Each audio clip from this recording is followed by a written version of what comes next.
অনেক দিন আগেকার কথা।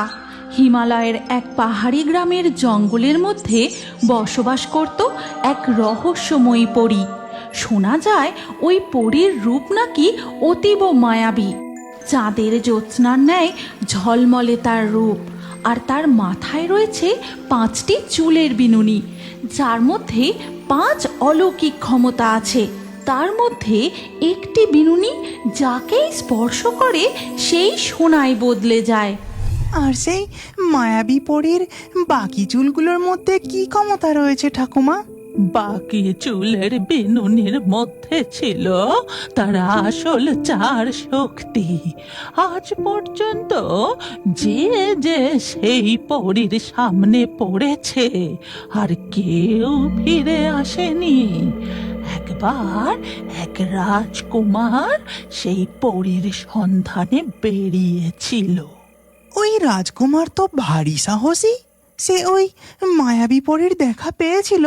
যেই জঙ্গলে ওই পরীর ভয়ে কেউ যেতে সাহস করত না, সেখানে রাজকুমার দিনের পর দিন জঙ্গলের এ প্রান্ত থেকে ও প্রান্ত ঘুরে ঘুরে ওই সুন্দরী পরীকে খুঁজেই চলে। সুন্দরী পরী, তুমি কোথায়? বেরিয়ে এসো। দেখো, দক্ষিণ রাজ্যের রাজকুমার তোমায় বিবাহ করবে বলে এসেছে। সুন্দরী পরী, তুমি কোথায়? তারপর কি হলো ঠাকুমা? ওই পরী কি রাজকুমারের সামনে এসেছিল? হ্যাঁ, এসেছিল বটে। এক ঝলমলে পূর্ণিমার রাতে রাজকুমার হাঁটতে হাঁটতে একটি গুহার কাছে এসে পৌঁছায়। পরী, তুমি কোথায়? বেরিয়ে এসো। দেখো, তোমায় বিবাহ করবে বলে রাজকুমার এসেছে। রাজকুমার হাল ছেড়ে দিয়ে একটি গাছতলায় বসে পড়ে। ঠিক তখনই গুহার ভিতর থেকে বেরিয়ে আসে সেই মায়াবী পরী। পরনে তার ঝলমলে সাদা পোশাক, আর মাথায় সেই 5 ক্ষমতার চুলের বিনুনি। কে তুই? তোর সাহস তো কম নয়। তুই আমার খোঁজে এখানে এসেছিস। জানিস আমি তোর কি করতে পারি? আমি রাজকুমার হৃদয়। আমি আপনাকে বিবাহ করতে চাই। গোটা রাজ্যবাসীকে জানাতে চাই আপনার নামে যে মিথ্যা অপবাদ ছড়িয়ে আছে, আপনি তেমনটা নন। আপনি ভয়ঙ্কর নন। সত্যি? তুমি সত্যি বলছো? তুমি আমাকে বিবাহ করবে? হ্যাঁ মায়াবী পরী, আমি তোমাকে বিবাহ করে আমার রাজ্যের হবু রানী করতে চাই। কিন্তু তোমার মাথায় এরকম 5টি চুলের বিনুনি কেন? এটা যে শুধু চুল নয়, এই 5টি বিনুনির মধ্যে রয়েছে 5টি অলৌকিক ক্ষমতা। কি কি ক্ষমতা? দেখাবে না আমায়? দেখতে চাও? ঠিক আছে, দেখো তবে। এই বিনুনি দিয়ে আমি আগুন জ্বালাতে পারি, যে আগুন আগ্নেয়গিরির থেকেও শক্তিশালী। আর এই বিনুনি দিয়ে আমি ঝড় বৃষ্টি সৃষ্টি করতে পারি। এইভাবে পরী রাজকুমারকে একের পর এক তার অলৌকিক ক্ষমতার সম্পর্কে বলতে থাকে। 4টি ক্ষমতা শোনার পর রাজকুমার পরীকে বলে, আর এই বিনুনির কি গুণ? এটা দিয়ে তুমি কি করতে পারো? এই চুলের বিনুনি দিয়ে আমি যে কোনো বস্তুকে সোনায় বদলে দিতে পারি। বাহ, তোমার এই 5 ক্ষমতা সত্যিই সুন্দর। কিন্তু এদের থেকেও যেটি সুন্দর সেটি হলো তোমার রূপ। আমি তোমাকে বিবাহ করতে চাই সুন্দরী পরী। এই কথা শুনে পরী একটি সাধারণ মেয়ের বেশে ফিরে আসে। তারপর রাজকুমারকে বলে, চলো রাজকুমার, তোমাকে আমার আসল বাসস্থানে নিয়ে যাই। তোমার আসল বাসস্থান সেটা কোথায়? আমি তো এই জঙ্গলে শুধু গাছ আর গাছই দেখেছি। চলোই না, এবার আমি দেখাচ্ছি। এরপর রাজকুমার পরীর সাথে হাঁটতে থাকে। ধীরে ধীরে সকাল হয়ে যায়। তারপর পরী একটি জায়গায় এসে থেমে যায়।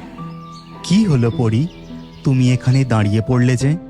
তোমার আসল বাসস্থান কোথায়? এই তো এখানেই, আমরা পৌঁছে গেছি। কিন্তু এখানে তো কিছুই নেই, শুধুই গাছ।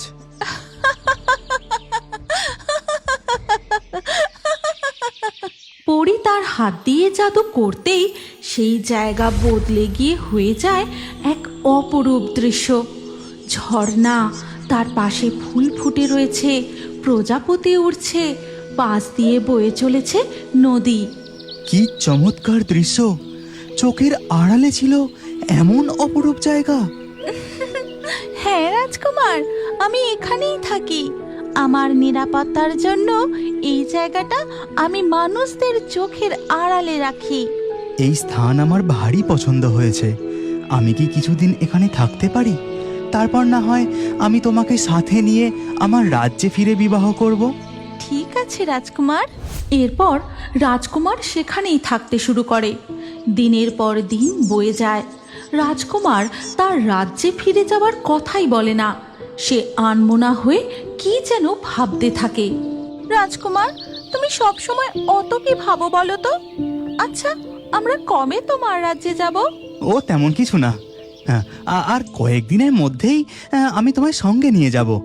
আচ্ছা পরি, তোমার ওই চুল দিয়ে ওই পাখিটিকে সোনার বানাতে পারবে? না, আমি পাখিটিকে সোনার করব না।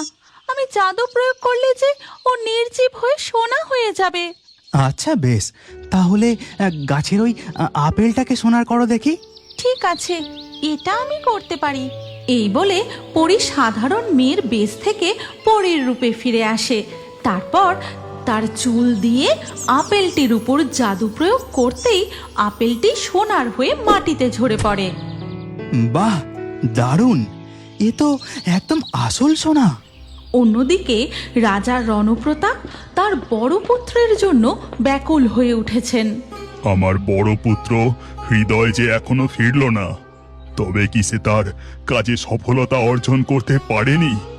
না না, এটা হতে পারে না। আপনি চিন্তা করবেন না পিতা, আমি উত্তরের জঙ্গলে আজই রওনা দিচ্ছি। আমি বড় রাজকুমারকে খুঁজে তাকে সঙ্গে নিয়ে ফিরব। আপনি নিশ্চিন্তে থাকুন। এই কথা বলে ছোট রাজকুমার উত্তরের জঙ্গলের দিকে রওনা দিয়ে দেয়। এরপর ধীরে ধীরে রাত হয়ে যায়। রাতের অন্ধকারে দেখা যায় রাজকুমার হৃদয় মায়াবী পরী আমায় সম্পূর্ণভাবে বিশ্বাস করে তার সাধারণ রূপে নির্ভাবনায় ঘুমোচ্ছে। এই সুযোগ এবার আমি এই কথা বলে রাজকুমার তার ছোঁড়া দিয়ে পরীর জাদুর চুল কেটে নেয়। এবার আমার রাজ্য হয়ে উঠবে পৃথিবীর সর্বশ্রেষ্ঠ শক্তিশালী রাজ্য। শত্রুপক্ষের কোনো রাজ্যই এই মায়াবী জাদুর শক্তির মোকাবেলা করতেই পারবে না। এই কথা বলে রাজকুমার হৃদয় সেখান থেকে বেরিয়ে তার রাজ্যের দিকে রওনা দেয়। তারপর ধীরে ধীরে ভোরের আলো ফোটে আর পরীর ঘুম ভাঙতেই, না না না, এ হতে পারে না। রাজকুমার হৃদয় আমার সাথে বিশ্বাসঘাতকতা করলো। আমি তাকে ভালোবেসে বিশ্বাস করেছিলাম, আর তার এই পরিণতি। প্রতিশোধ, প্রতিশোধ! আমি তাকে কিছুতেই ছেড়ে দেব না। তার গোটা রাজ্য ধ্বংস করে দেব। ওদিকে ছোট রাজকুমার নিলয় তার দাদাকে খুঁজতে পাহাড়ি জঙ্গলের মধ্যে এদিকে ওদিকে ঘুরতে ঘুরতে ওই পরের গুহার দিকে এগোতে থাকে। পিতা, আমি ফিরে এসেছি। আমার কার্যে আমি সফল হয়েছি। এই দেখুন পিতা, সেই মায়াবী পরীর জাদুর চুল। কিন্তু ছোট রাজকুমার নিলয়কে তো তোমার সঙ্গে দেখছি না। তার সাথে তোমার দেখা হয়নি? ভ্রাতা নিলয়, তার সাথে দেখা? কি ব্যাপার পিতাশ্রী, আমাকে খুলে বলুন। ছোট রাজকুমার নিলয় তোমার খোঁজে ওই উত্তরের জঙ্গলে রওনা দিয়েছে। সর্বনাশ! ভ্রাতা উত্তরের জঙ্গলে? এখন ওই জঙ্গলে যাওয়া মানে তো ওই মায়াবী পরী যে এখন প্রতিশোধের আগুনে জ্বলছে। এই গল্পের পরবর্তী পর্ব যদি তুমি দেখতে চাও তাহলে কমেন্টে নেক্সট পার্ট অবশ্যই লিখো।